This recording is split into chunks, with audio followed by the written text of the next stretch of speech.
చంద్రబాబు నాయుడు గారు సీఎం అయినాక రాష్ట్రం పాత సీఎం జగన్మోహన్ రెడ్డి జీరోలోకి తెచ్చిన దాన్ని 100% కూటమి ప్రభుత్వం రాజధాని గాని రాష్ట్రం మొత్తాన్ని డెవలప్ చేసే దిశలో ప్రయాణం జరుగుతుంది. ఈ గవర్నమెంట్ ఏం చేయట్లేదు అది దాని వైసీపీలు మాట్లాడుతున్నారు. వాళ్ళు అంతా ఇప్పుడు వాళ్ళు కోర్టుల చుట్టూ పోలీస్ స్టేషన్ చుట్టూ వాళ్ళ స్కాముల గురించి వాళ్ళే అల్లాడిపోతుంటే ప్రజలు చూడట్లా. మీరు టీవీ చూస్తున్నారు, పేపర్ చూస్తున్నారు, మరి లిక్కర్ స్కాము అనేక స్కాముల్లో ఇరుక్కుపోయి ఉన్నారు. వైసీపీ గవర్నమెంట్ ఏం చేసిందని మేము చేశామని చెప్తారు.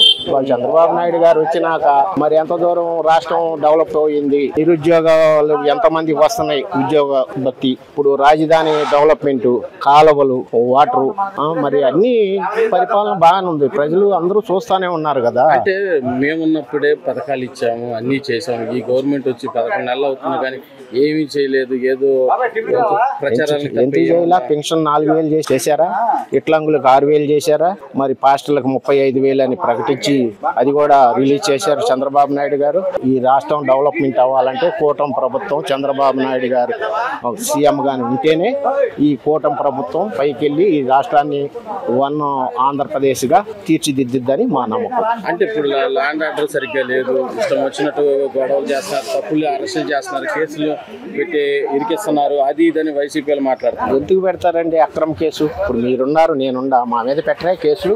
ఎందుకు పెడతారు అక్రమ కేసులు? బట్టలు తీసేస్తానంటున్నాడు పోలీసు వాళ్ళు. జగన్మోహన్ రెడ్డి విజయవాడ వచ్చినప్పుడు పోలీసులు బట్టలు తీస్తానన్నాడు. పోలీసులు ఒక గవర్నమెంట్ డిపార్ట్మెంట్ ని బట్టలు తీసేస్తాడండి? అదేనా ఒక సీఎం, మాజీ సీఎం మాట్లాడాల్సిన మాట?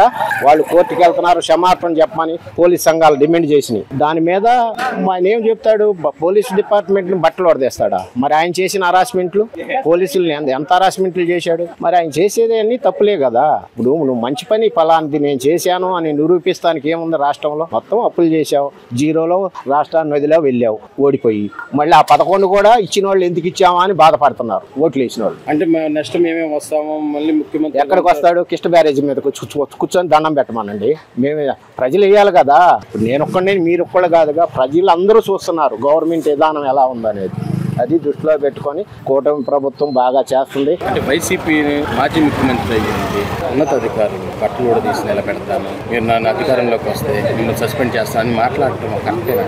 ఆయన ముఖ్యమంత్రి హోదాలో శ్రీ జగన్మోహన్ రెడ్డి గారు గత కాలం పరిపాలించి వారు ఉన్నత పదవులను అలంకరించి ఈ విధంగా ఎడ్యుకేటెడ్ పర్సన్స్ ని, ఉన్నత అధికారుల్ని ఈ విధంగా సంబోధించి చాలా హేయమైన భాష, ఆ భాషని అందరూ కూడా రాష్ట్రం మొత్తం దాన్ని అలవర్చుకుంటూ హేయమైన భాష మాట్లాడుతూ ఉంటే మన సమాజానికి ఏమి మెసేజెస్ ఇద్దామనే ఉద్దేశంతో వారు మాట్లాడుతున్నారో అర్థం కావట్లేదు. కానీ చట్టం, ధర్మం ఇవన్నీ కూడా ఒక క్రమంలో వెళ్ళవలసింది ఒక పార్టీ అధ్యక్షుడు వారు అయ్యుండి ఆ విధంగా మిస్లీడ్ చేయడం అనేది చాలా దారుణం. వైసీపీ నాయకులు మొన్న అంటున్నారు, మేము అధికారంలోకి వస్తే గుంటూరు నుంచి అటు నరుక్కుంటూ పోతాం, ఇటు నుంచి ఉత్తరాంధ్ర వరకు మీ అందరినీ బయట లాక్కొట్టి కొడతాం, అది అని మాట్లాడతాం. మనం ఒక డెమోక్రటిక్ కంట్రీలో ఉన్నాం. ఇటువంటి పరిస్థితుల్లో ఉండి ఆయన అటువంటి హేయమైన భాష, హేయమైన చర్యలు, హేయమైన పరిస్థితుల్లోకి తీసుకెళ్లకుండా రాష్ట్రం అంతా కూడా చంద్రబాబు నాయుడు గారు యొక్క పరిపాలనలో సుభిక్షంగా ఉండగలదని మేమందరూ ఆశిస్తున్నాం. అటువంటి చర్యలను మేము తీవ్రంగా ఖండిస్తున్నాం. న్యాయ వ్యవస్థ కానివ్వండి, పోలీస్ వ్యవస్థ కానివ్వండి, వారిని నిరంతరం వాళ్ళని బెదిరింపు ధోరణితో వాళ్ళు వ్యవహరించడం అనేది తీవ్రంగా ఖండిస్తా ఉన్నామండి.